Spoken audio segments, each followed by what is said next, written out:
if you guys could introduce yourselves. What's going on? I'm Casey. I play keyboards for Filligar. I'm Teddy. I play bass for Filligar.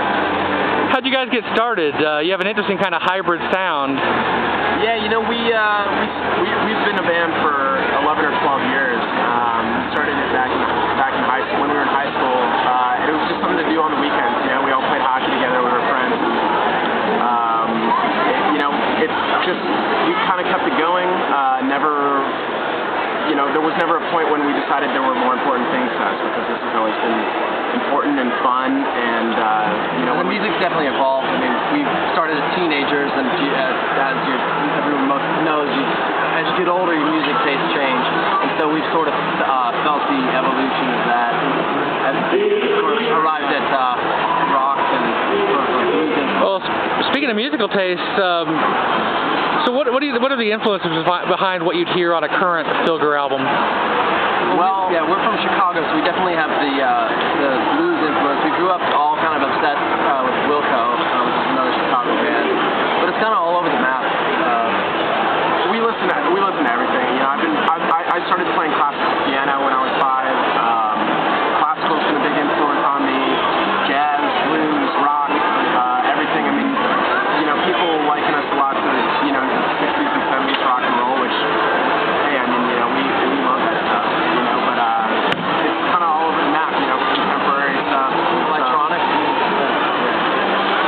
Well, how do you guys write in the studio? Do you write as a band, or do you have like a lead songwriter who brings stuff to the table and you work with it? Yeah, it's a pretty collaborative process, actually. I mean, you know, someone will have the original idea, you know, whether it's, you know, someone will kind of bring a demo or bring a song idea, whether it's Teddy or me or Johnny or Pete, and, you know, it could start with a lyrical idea, it could start with a melody or a chord progression, and, you know, we sit together in a room, the four of us, and kind of hash it out and kind of jam on it until it feels right. The live performance is extremely important to us. We perform live more than anything, so it feels right live, you know, it'll feel good in the studio. So getting a chance to travel with Counting Crows on their road show, how much do you think that's doing to open up your fan base? Oh, we're used to doing our own tours, doing clubs all over the country, and sometimes there's a lot of people and sometimes there's nobody. And you can pretty much count on every Counting Crows show having a lot of people, and not only that, they're music fans, and they're actually listening, and they show up early to see all of the bands. So it's awesome. It's a dream come true. Well, like, you know, like you were saying, John, you know, the Crows have this reputation of being very hands-on and very selective with the bands that they bring on these things, and we were lucky enough to be tapped by Adam to join this tour, and we've been having an awesome time, and the Crows fans have been so receptive to our music. I mean, yeah, I mean, we can't really complain. Like, people come up and, you know, we get to meet all sorts of new people who, you know, hadn't heard us before, or, you know, say whatever. You know, I've seen 90 Crows shows, but I had never seen you guys before, and, you know, it's a really cool experience. Yeah, I mean, I've left a lot of big concerts not remembering the name of the supporting act. They only said it maybe once on stage, and the headlining band never mentioned it, but they're out there, not only are they mentioning the names of the band, but we actually get up there and perform with them on a few songs. So it's really like it's unbelievable for a band. What do they have you guys perform on? Oh, it's going to be surprising. We don't want to blow the surprise, but we've been doing a few songs for them, so stay tuned, I guess. Well, as far as, you know, doing a shorter set, you said you're used to doing longer tours on your own. Does it make it harder to select from your albums to pare down to 6 or 7 songs? Oh yeah, tonight was a great example. You know, we like to mix things up. You know, I mean, as you know, when we're doing our headlining stuff, you know, we have an hour and a half to just kind of, you know, play songs that people haven't heard in a while, or play all new stuff that we haven't even recorded, or, you know, whatever. But when you have about 6 songs, you know, it's tough to narrow it down and kind of pick. You know, I think we're taking a page out of Adam's book, though, which is that, I mean, actually all the Crows, which is that mixing it up, playing for the night, not necessarily just like the same thing every night. Yeah, every night's not the same. This is a Monday. You can't play the same thing on a Monday that you should play on a Saturday night. You have to change it up, and it makes it fun for us. We also are, not only are we playing for all of the bands, but we also have this big crew. If they hear the same thing every night too, they're No, I mean, and mind you, there's a lot of people who are see the Crows. Yeah. You know, and you're forgetting. I mean, there's us too. There's us Yeah, I saw someone on Twitter last night. She was saying, "I've seen 89 Crows shows, and this is the first time I've ever heard them do kid things." Yeah. So it's like you get to hear these kind of things where they're digging out deeper and. Yeah. You never know. I mean, a live song, you never know until you play it live. You never know how people are going to respond to it. We try to break new music out of the woodwork. We have 80 songs, like from since we were kids. How many albums do you guys have out now? We have six albums. Yeah, I mean, we're selling 4 here. I mean, you know, we've been recording forever. I mean, this started really as primarily a recording band.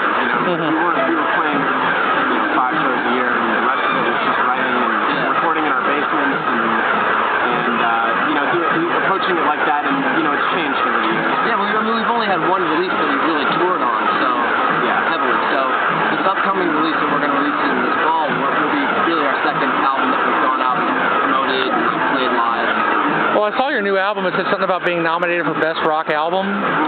How'd that come about? It's a music award, which just goes and listens to a bunch of indie albums and a panel of judges, and they just nominated it. I don't think we won or anything. It was flattering. I mean, yeah. So is it just a bunch of nominations then? Do they actually hand out an award or? Albums that get nominated across the whole sphere of independent music.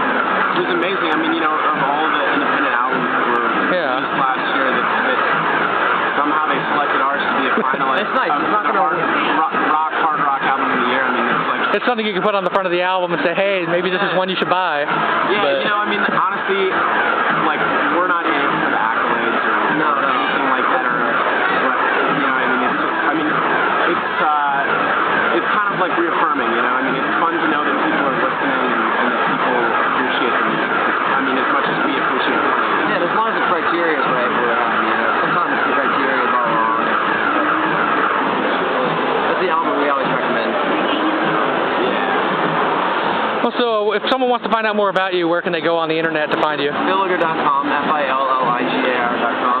We also run our own Facebook page at the moment, so. Oh, okay, so if people find you on there, they know they're talking to the real you. We stay in touch with people all the time. We tweet constantly. I'm a big tweeter. I love fun. We're not all about like Instagram.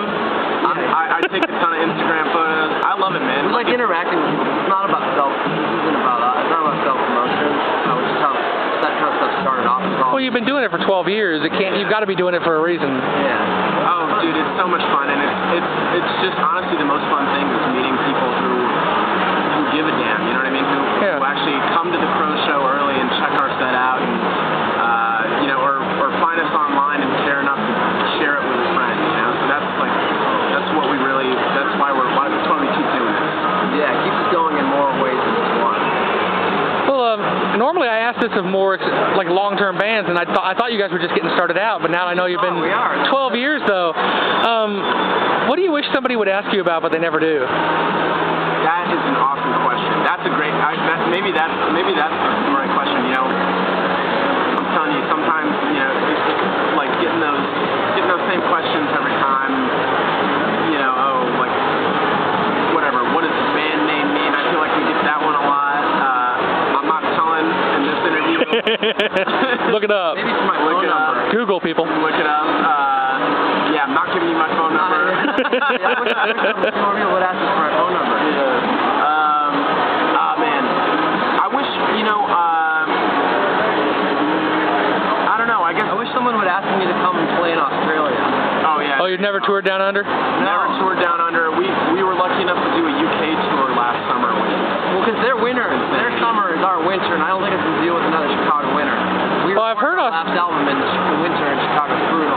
I've heard Australia, it's really hard to tour down there just because of the extreme cost of flying all the equipment down. Oh, yeah. Because there are lots of bands who have never played down there. I don't know that. You have that, but I mean, also you gotta remember Australia is about as big as the U.S. Right. And all the cities are so spread out. You know, like we tour a lot out west in the U.S. and out here the drives are so manageable. Like 4 hours, 5 hours, whatever. You can't go 100 miles without being there with one of those travel stops. You know, and all the So, but when you get out west, you know, the drives are 6 hours, 10 hours. You know, to like get from show to show. So I mean, touring out west is brutal. Especially doing it by bus, right? Yeah, well, bus would be nice. We're doing it by. Oh, you're in a van. We've done a lot of drives. Dee Dee, okay, that's a good question. People ask us about Dee Dee a lot, and I always like answering questions about the band. She's kind of become synonymous with